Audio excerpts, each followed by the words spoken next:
speaker Jay Forte is here to show us how to reach out and find our greatness zone. So come on, information coming up next, motivational speaker and author Jay Forte, and he's coming to tell us that we can all achieve greatness, so don't miss it. It's awesome. Coming up, learn the 5 simple steps for living in your greatness zone.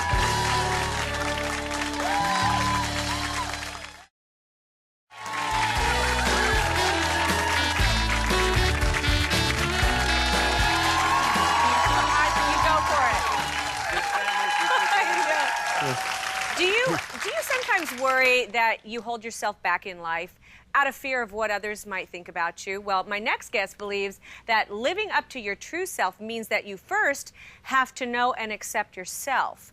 Now, that's easier said than done, but he says in his new book, The Greatness Zone, that we can find help discovering our talents, our strengths and passions, and develop the courage to live life on our own terms. Would you please welcome to the show, Jay Forte. Hello there, Jay. Thank you. It's so great to be here. It's great to be here. Have you here.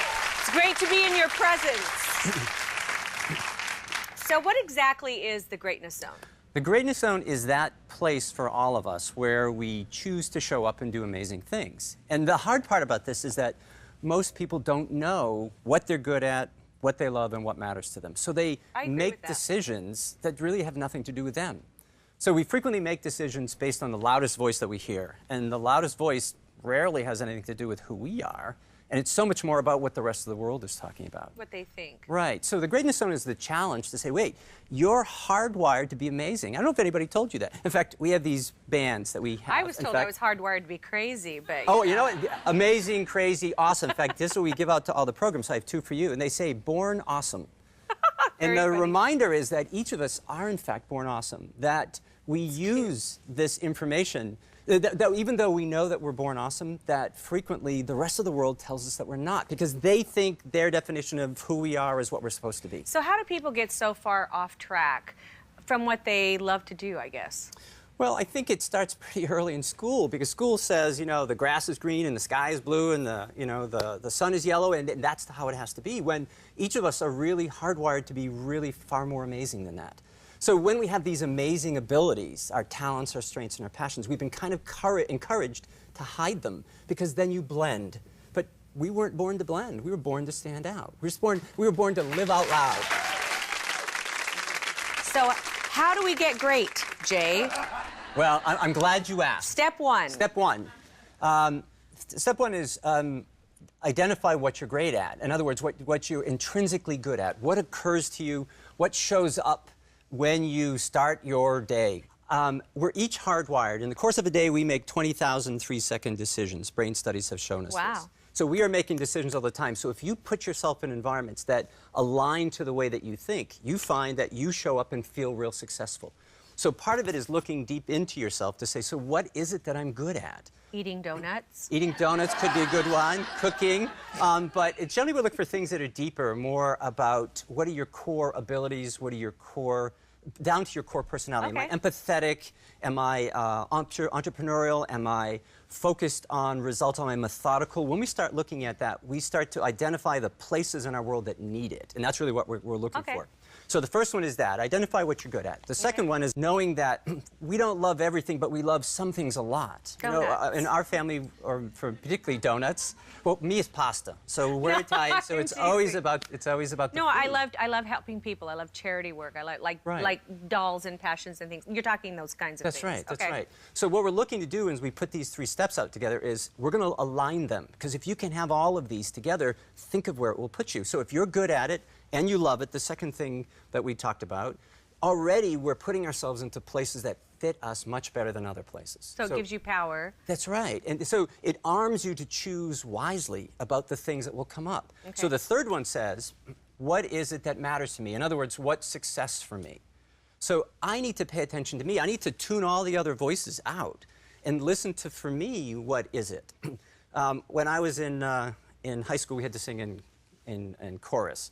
Well, I don't have a voice that's really great by itself, so I would listen to whatever the loudest voice around me was. That's the one I'd sing. So if it was a soprano, that's a problem. If it was a bass, that was a problem. But I would switch parts? Yeah, whatever, because... but that's... Donnie does that. Yeah, I've seen him do it. The challenge is that we get so good at listening to everybody else. So these three things are asking us to look in the quiet of the moment and understand personally, me. I know that I'm hardwired in a very particular way, so what does that hardwiring show me about what I'm naturally good at, what I'm absolutely interested in other words, passionate about, and what matters to me right now. And it's not money. It's you're talking passion. Because I do believe that. I think if you follow your passion, then the rest of it comes. I think. And the hard part is most people don't identify it. Right. So, they don't look at it that way. Okay. And step 4? Step 4 says, okay, now that you know you, what I'm good at, what I love, and what matters to me, how well do you know your world? In other words, start to look for the areas where this you, this best you, shows up right in today's world. Okay. And if you can do that, and when you do that, I should say, that you are now aware, so as the world is showing you all the things you have to choose from, you have the ability of saying, well, these work for me, these don't. You come at it by saying, I know what I'm great at, or I have a friend who says, I know what I rock at and I know what I stink at. And if I knew that, then as I come to each one of my decisions, I choose about me.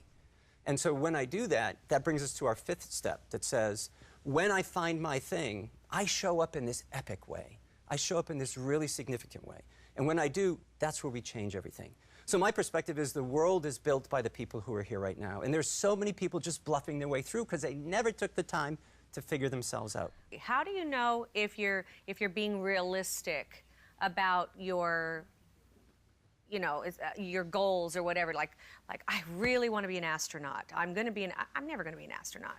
Well, here's the fine line, and we do this all the time raising kids, and we want our kids, and my 3 kids, we ran through this process so they chose wisely about their life. At 1 minute, I want you to be practical enough that you have to live, and you have to be fully accountable at the end of this. So just saying, I really want to be that, that doesn't mean that you get to be that. That's what is it that matters to me? Can I hold my own and live a life this way? But I also want you to reach way out of what you would normally consider, because there are so many more things in this world that you should consider. That well, I want to be a donut-eating astronaut, okay? I'm sure there's a market for that. Hey, thank you so much. And guess what? Everybody in the audience gets a book. Everybody gets the Greatness Zone. Great. That's so fun. Well, I wish you all the success, and you're going to be great. Thank you. I really appreciate it. Thank you so much for being here. Stay with us. We'll be right back. Coming up, a final thought with Marie.